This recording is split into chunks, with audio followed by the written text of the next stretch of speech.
রক্তক্ষয়ী ইতিহাস পেছনে ফেললো। সিঙ্গুরের জমি এখনো সবুজ ধানের মুখ দেখেনি। প্রায় 700 একর জমি এখনো চাষযোগ্য নয়।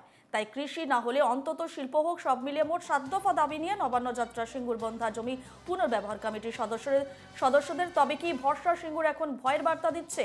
এ নিয়ে আমরা আরো বিস্তারিত জানবো। আমাদের সঙ্গে সরাসরি রয়েছেন আমাদের প্রতিনিধি প্রবীর প্রামাণিক। প্রবীর, সিঙ্গুরের জমি এখনো সবুজ ধানের মুখ দেখেনি। প্রায় 700 একর জমি এখনো চাষযোগ্য নয়। তাই কৃষি না হলে অন্তত শিল্প হোক, সব মিলিয়ে মোট 7 দফা দাবি নিয়ে নবান্ন যাত্রা সিঙ্গুর বন্ধা জমি পুনর্ব্যবহার কমিটির সদস্যদের।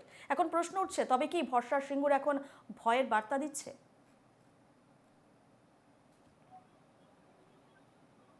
দেখো রূপা, ঠিক এমনটাই। 2006 সালে তৎকালীন বাম সরকার এই সিঙ্গুরের জমি অধিগ্রহণ করেছিল জোর করে। তারপরে আন্দোলনমুখী হয়েছিলেন তৎকালীন যে বিরোধী দলনেত্রী মমতা বন্দ্যোপাধ্যায়। কিন্তু তারপরে জমিও ফেরত এসছে চাষিদের হাতে। কিন্তু সব থেকে বড় বিষয়, সেই জমি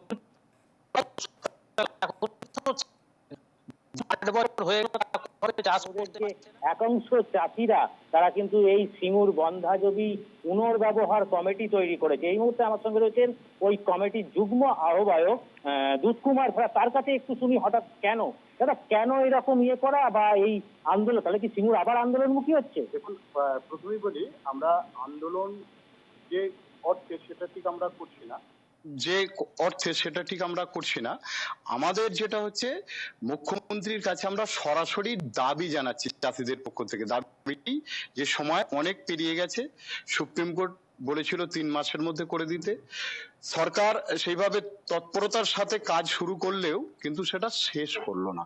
কোনো এক অজ্ঞাত কারণে দেখছি আমরা কাজ করতে করতে হঠাৎ কাজটা বন্ধ হয়ে গেল। আমরা বিভিন্ন সময় মৌখিকভাবে সরকারকে জানিয়েছিলাম।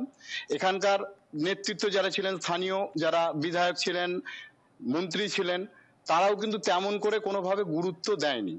তাই আমরা অনেক ভাবে চেষ্টা করে যখন এটা কিছু হচ্ছে না, তখন আমরা দেখলাম এই জমিটাকে আবার পুনরায় ব্যবহার করার জন্যেই আমরা মুখ্যমন্ত্রীর কাছে সরাসরি আমাদের এই বার্তাটাকে পৌঁছে দেবো লিখিত আকারে এবং চাষিদের কাছ থেকে সেই উদ্দেশ্য নিয়ে মূলত আমাদের এই সিঙ্গুর বন্ধা জমি পুনর্ব্যবহার